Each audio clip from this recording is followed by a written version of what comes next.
हिंदू और मुसलमान के लिए अलग अलग पानी रखा जाता था पीने के लिए। एक चीज थी जो अंग्रेजों के लिए सरदर्द बनी हुई थी, ये नाम पाकिस्तान पूरे देश में फैल गया। यही वो कानून था जिससे भारत की आजादी को एक लीगल पहचान मिली थी।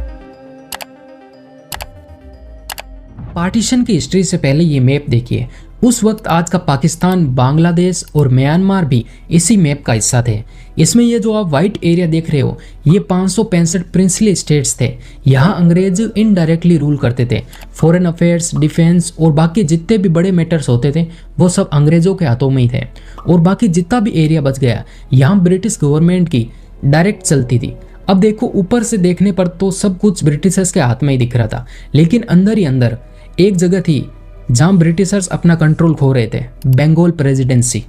1900 से 1905 के बीच कलकत्ता से निकलने वाले अखबार आए दिन अंग्रेजों के खिलाफ छाप रहे थे। स्टूडेंट्स और बैरिस्टर्स पब्लिक मीटिंग्स में भाषण दे देकर लोगों को जोड़ रहे थे। और इसी बीच कुछ लोग सीक्रेट रेवोल्यूशनरी ग्रुप्स भी बना रहे थे। कहने का मतलब है कि बंगाल प्रेसिडेंसी में आज़ादी की जो आवाज़ है अब जोर पकड़ रही थी। तभी 16 अक्टूबर 1905 को वाइसरॉय लॉर्ड कर्जन ने बंगाल को 2 हिस्सों में बांट दिया और इसका रीज़न बताया कि एक एडमिनिस्ट्रेशन से इतना बड़ा एरिया संभालना मुश्किल है। लेकिन लोगों को समझ आ गया था कि ये तो सिर्फ एक बहाना है। इनका असली मकसद तो हिंदू मुस्लिम को अलग करके बंगाल प्रेसिडेंसी में जो आज़ादी की आवाज़ है उसको तोड़ना है।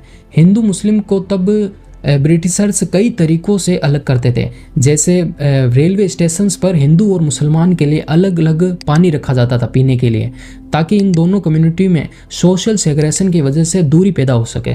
पार्टीशन के बाद ईस्ट बंगाल मुस्लिम मेजोरिटी में आ गया था और इसी दिन रविंद्रनाथ टैगोर ने हिंदू मुस्लिम को एक दूसरे को राखी बांधने के लिए भी कहा था। लेकिन तब तक माहौल काफ़ी बदल गया था। ईस्ट बंगाल में तो मुस्लिम पार्टीशन के खिलाफ ज़्यादा कुछ रिएक्ट ही नहीं कर रहे थे, इधर माहौल ठंडा ही था। वहीं वेस्ट बंगाल में लोग सड़कों पर उतर आए। स्वदेशी मूवमेंट बंगाल से पूरे देश में फैल गया। इतना सब होने के बाद 1 अक्टूबर 1906 को आगा खान की लीडरशिप में 35 मुस्लिम लीडर्स शिमला में वाइसरॉय लॉर्ड मिंटो से एक मीटिंग करते हैं। इस मीटिंग में डिमांड रखी जाती है कि मुस्लिम्स के लिए पॉलिटिकल इमेज अलग होनी चाहिए और सेपरेट इलेक्टोरेट्स भी होना चाहिए। उस वक्त ऐसी मांगे इसलिए उठ रही थी क्योंकि कई मुस्लिम लीडर्स मानते थे कि कांग्रेस एक हिंदू पार्टी है, बट कांग्रेस हमेशा से अपने आप को एक सेकुलर पार्टी बताती आ रही है। लेकिन कई मुस्लिम लीडर्स के दिमाग में एक बात बैठी हुई थी कि कांग्रेस एक हिंदू पार्टी है, ये सिर्फ हिंदुओं का भला करेगी, ऐसे तो मुस्लिम पॉपुलेशन पीछे रह जाएगी। उस टाइम ब्रिटिश इंडिया में हर साल एक कॉन्फ्रेंस हुआ करती थी, all India Mohammedan educational conference. इसमें मुस्लिम्स की एजुकेशनल ग्रोथ वगैरह के बारे में डिस्कशन होता था। दिसंबर 1906 को ये कॉन्फ्रेंस ढाका में ऑर्गेनाइज होती है और यहीं मुस्लिम्स के लिए एक अलग पॉलिटिकल पार्टी का प्रपोजल रखा जाता है। और फिर आता है 30 दिसंबर 1906। इसी दिन ऑल इंडिया मुस्लिम लीग, एक नई पॉलिटिकल पार्टी इंडिया में आ जाती है। अब देखो, इसी साल 2 और बड़ी चीज़ें हुई थी। एक तरफ मोहम्मद अली जिन्ना कांग्रेस से जुड़ गए थे। जिन्ना मुस्लिम लीग में जाने से पहले कांग्रेस में थे। और दूसरी तरफ ब्रिटेन में लिबरल पार्टी पावर में आ गई थी। कुछ ही साल बाद 1909 में ब्रिटिश पार्लियामेंट ने एक नया कानून पास किया, इंडियन काउंसिल एक्ट 1909, जिसे मोर्ले-मिंटो रिफॉर्म भी कहते हैं। और इसी कानून ने ब्रिटिश इंडिया में पॉलिटिक्स का गेम बदल दिया। पहली बार लेजिस्लेटिव काउंसिल में इलेक्शन का प्रिंसिपल लागू हुआ और इंडियंस को काउंसिल में पहले से ज़्यादा सीटें मिली। लेकिन ऐसा नहीं है कि पूरे देश की जनता ही वोट देती थी। सिर्फ जमींदार, टैक्स पेयर्स और पढ़े लिखे अमीर लोग ही वोट देते थे, उन्हीं को अलाउ था। बट इसी रिफॉर्म में एक कंट्रोवर्शियल फैसला भी था, सेपरेट इलेक्टोरेट्स। यानी अगर किसी एरिया में इलेक्शन होता तो मुस्लिम कैंडिडेट्स के लिए अलग सीट्स होती, उन्हें वोट भी मुस्लिम वोटर्स ही देते। ये system Bengal, Bombay, Madras, Punjab, United Province और ईस्टर्न बंगाल में लागू किया गया था। अब देखो, इतना सब होने के बाद एक चीज़ थी जो अंग्रेजों के लिए सरदर्द बनी हुई थी, न्यूज़पेपर। केसरी, जुगंतर, वंदे मातरम जैसे अखबार आज़ादी की हवा देश भर में फैला रहे थे।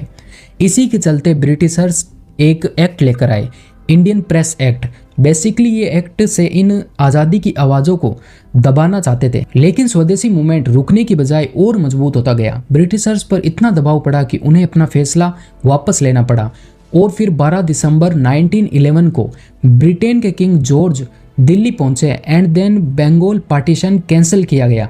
लेकिन बिहार ओडिशा अलग प्रोविंस बने, आसाम भी अलग प्रोविंस बना और यहाँ बीच में बंगाल। इसी के साथ ब्रिटिश इंडिया की कैपिटल कलकत्ता से हटाकर दिल्ली की गई। इसी के बीच इंडिया की पॉलिटिक्स में कुछ नए चेहरे भी दिखने लगे। 1912 में जवाहरलाल नेहरू पहली बार कांग्रेस पटना सेशन में पहुंचे थे और 1913 में मोहम्मद अली जिन्ना ने मुस्लिम लीग ज्वाइन की थी। दिलचस्प बात यह है कि जिन्ना पहले से कांग्रेस का हिस्सा थे, यानी एक ही साथ दोनों पार्टियों से जुड़े हुए थे। फिर 1915 में गांधी जी भी साउथ अफ्रीका से भारत लौट आए। उस वक्त शायद किसी ने यह नहीं सोचा होगा कि आने वाले सालों में ये तीनों भारत के लिए एक बहुत बड़ा काम करने वाले हैं। जिन्ना की पहचान आज भले ही अलग हो, लेकिन पॉलिटिक्स के शुरुआती दिनों में जिन्ना हिंदू मुस्लिम को लेकर बिल्कुल ही अलग सोच रखते थे। उनका मानना था कि अगर भारत को आज़ाद होना है तो हिंदू मुस्लिम को दोनों को साथ चलना होगा। लंदन के लिंकन्स इन से लॉ की ट्रेनिंग लेकर आए जिन्ना इसी काम में लगे हुए थे और इसी कोशिश का नतीजा था 1916 का लखनऊ पैक्ट। जिन्ना ने कांग्रेस और मुस्लिम लीग की एक मीटिंग करवाई थी और इसी मीटिंग में कई मुद्दों पर एग्रीमेंट्स हुए, लेकिन एक फैसला काफ़ी चर्चा में रहा था। कांग्रेस ने मुस्लिम सेपरेट इलेक्टोरेट्स को एक्सेप्ट कर लिया था। जिन्ना की इन्हीं कोशिशों की वजह से गोपाल कृष्ण गोखले ने उन्हें the ambassador of Hindu Muslim unity भी कहा था। और फिलहाल तो सब कुछ ठीक ही चल रहा था, लेकिन ये यूनिटी काफ़ी दिन तक टिक नहीं पाई। अब देखो 1919 में ब्रिटिश रोलेक्ट एक्ट लेकर आए, पूरे देश में इसके खिलाफ प्रोटेस्ट हुए। इसी दौरान अमृतसर के जलियांवाला बाग में कई 100 लोगों की जान ले ली गई। इस इंसिडेंट के बाद गांधी जी को लगा ब्रिटिश सरकार से कोऑपरेशन की उम्मीद करना बेकार है, इसलिए 1920 में उन्होंने नॉन कोऑपरेशन मूवमेंट शुरू कर दिया। उसी वक्त इंडियन मुस्लिम भी खिलाफत मूवमेंट चला रहे थे। तभी गांधी जी ने सोचा अगर इन दोनों मूवमेंट्स को साथ ले आए तो आज़ादी की जो लड़ाई है वो और भी मजबूत हो जाएगी। लेकिन जिन्ना को गांधी जी ये सब जो कर रहे थे वो पसंद नहीं आया। जिन्ना का भरोसा था कि आज़ादी प्रोटेस्ट से नहीं कानूनी तरीके से मिलनी चाहिए। इसलिए 1920 में जिन्ना ने कांग्रेस छोड़ दी और टाइम के साथ जिन्ना की इमेज मुस्लिम लीग में भी कम होती गई। इसके बाद 1930 में जिन्ना एक कॉन्फ्रेंस के लिए लंदन गए थे और कुछ साल वहीं रुक गए। इसी दौरान पाकिस्तान ये जो नाम है ये पहली बार दुनिया के सामने आया था। 1933 में कैम्ब्रिज का एक स्टूडेंट था चौधरी रहमत अली, इसने एक पैम्पलेट निकाला नाउ और नेवर, इसमें ही था यह नाम। पाकिस्तान ये नाम पंजाब, अफगानिया, कश्मीर, सिंध और बलूचिस्तान के नामों से मिलकर बनाया था। बाद में इसमें आई जोड़कर पाकिस्तान कर दिया। इसी साल लियाकत अली खान जो बाद में जाकर पाकिस्तान के पीएम भी बने, ये लंदन गए और जिन्ना को मुस्लिम लीग संभालने के लिए कन्विंस किया और कहा कि आप भारत वापस आइए। फिर अप्रैल 1934 में जिन्ना भारत वापस लौट आए और इंडिया आते ही जिन्ना ने अपना पूरा ध्यान एक ही काम पर लगा दिया, बिखर चुकी मुस्लिम लीग को फिर से यूनाइट किया।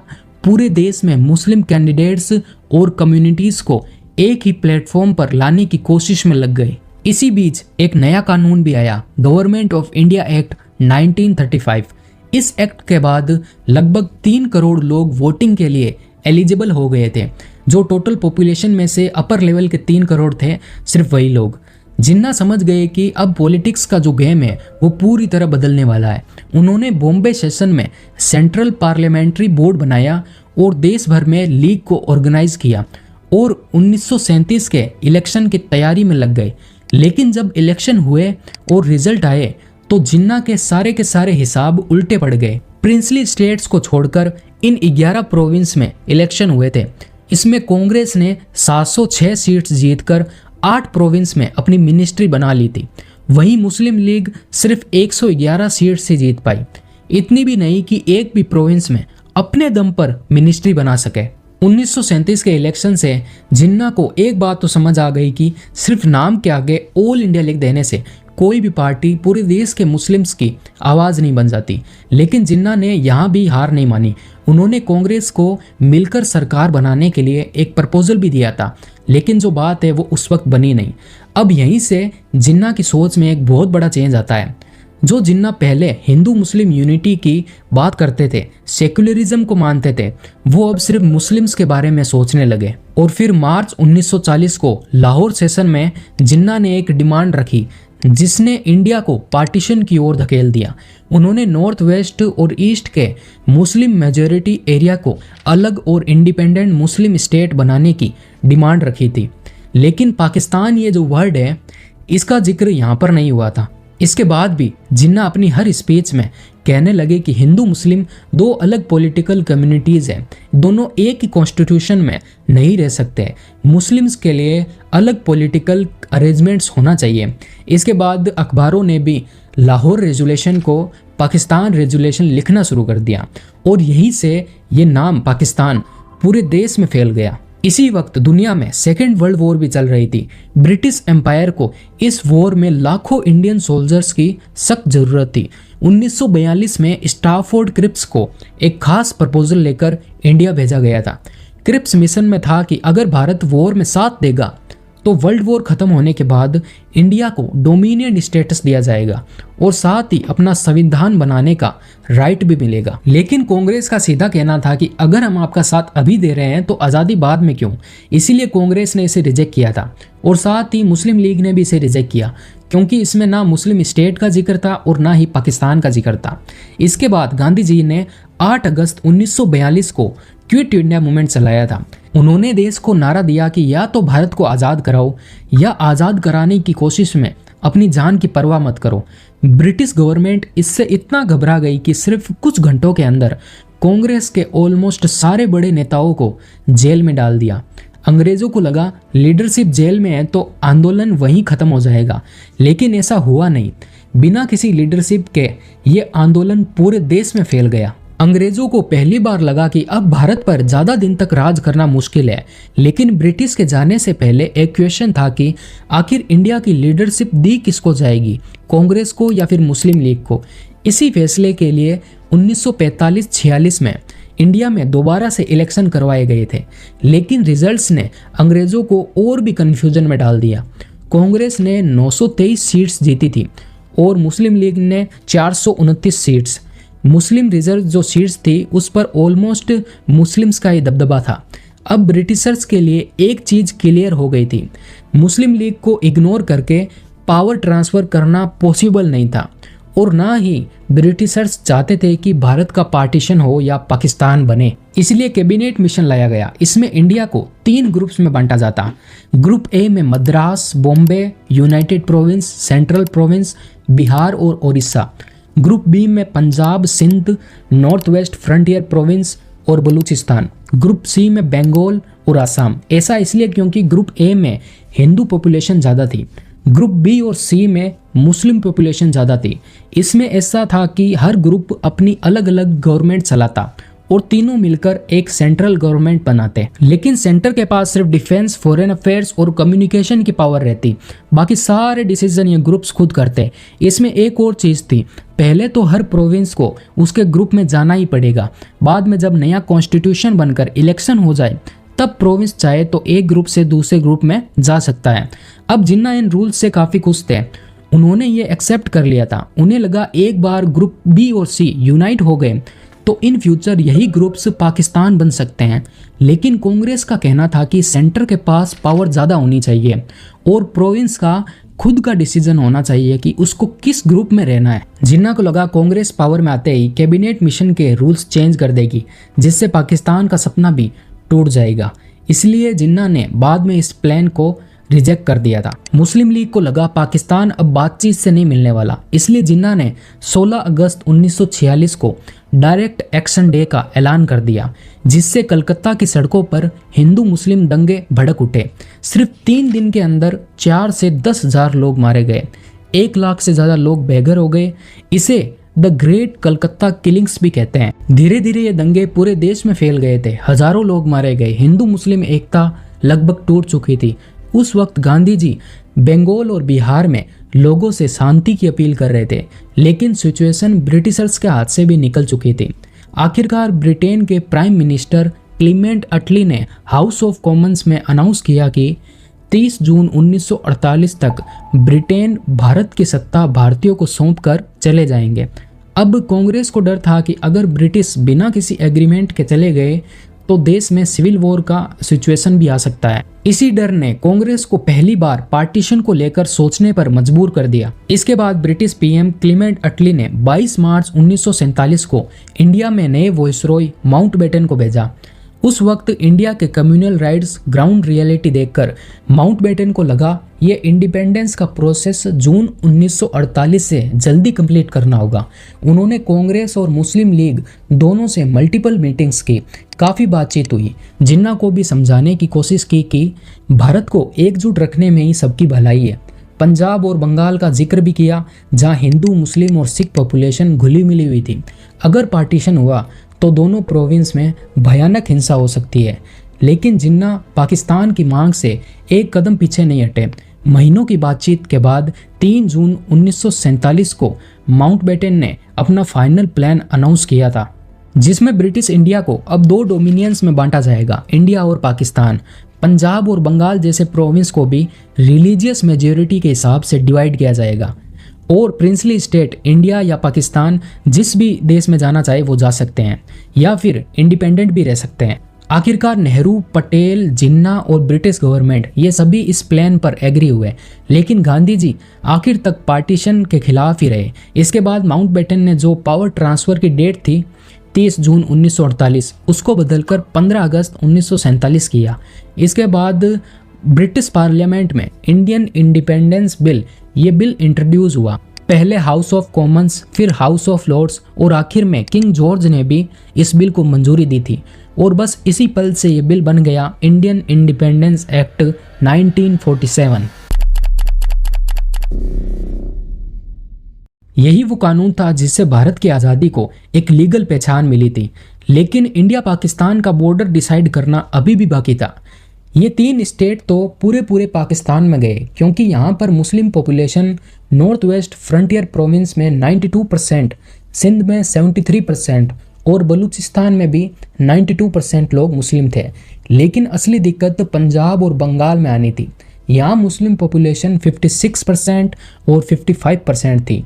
यहाँ मामला बराबर वाला था। इसके लिए ब्रिटिश गवर्नमेंट ने 2 बाउंड्री कमीशंस भी बनाई, लेकिन इन कमीशंस में जो मेंबर्स थे वो किसी भी फैसले पर एग्री नहीं हुए और तब 8 जुलाई 1947 को एक ब्रिटिश बैरिस्टर रेडक्लिफ इंडिया आए। रेडक्लिफ को पंजाब और बंगाल की बाउंड्री डिसाइड करने के लिए भेजा गया था। लेकिन कमाल की बात है कि इससे पहले रेडक्लिफ कभी इंडिया नहीं आए थे और ना ही उनको इंडियन जियोग्राफी का इतना आइडिया था। इसके बाद उन्होंने इंडिया का मैप लिया, हिंदू, मुस्लिम, सिख पॉपुलेशन देखी, एडमिनिस्ट्रेटिव रिकॉर्ड्स देखे और सिर्फ 5 हफ्तों के अंदर मैप पर बॉर्डर लाइन खींच दी। इसको रेडक्लिफ लाइन बोला जाता है। और फिर 14 और 15 अगस्त 1947 की मिडनाइट को ऑलमोस्ट 200 साल पुराना ब्रिटिश राज खत्म हो गया। पाकिस्तान ने अलग पहचान के लिए 14 अगस्त को अपना इंडिपेंडेंस डे मनाया और इसके अगले ही दिन 15 अगस्त 1947 को भारत ने भी आज़ादी का सूरज देखा।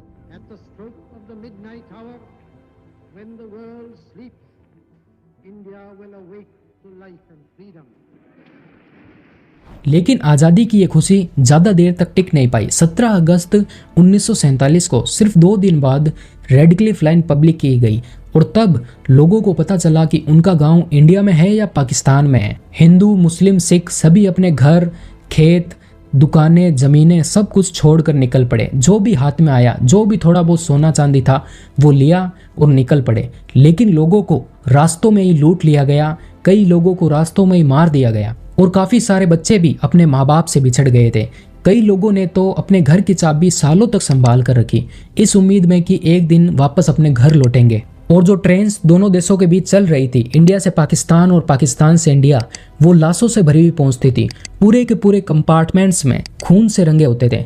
कई बार तो एक जिंदा इंसान भी डिब्बों के अंदर नहीं दिखता था। कितने लोग मारे गए इसका एग्जैक्ट नंबर तो किसी को नहीं पता, बट कहा जाता है कि तकरीबन 20 लाख लोग इस पार्टीशन में मारे गए थे। और इसके बाद ये जो 565 प्रिंसली स्टेट्स थे, इनमें से मैक्सिमम भारत में शामिल हुए और कुछ ही पाकिस्तान का हिस्सा बने। और जब 26 जनवरी 1950 को भारत का संविधान बना तो इंडिया का डोमिनियन स्टेटस हट गया और देश रिपब्लिक बन गया। इसी के साथ पाकिस्तान भी 23 मार्च 1956 को एक रिपब्लिक कंट्री बन गया।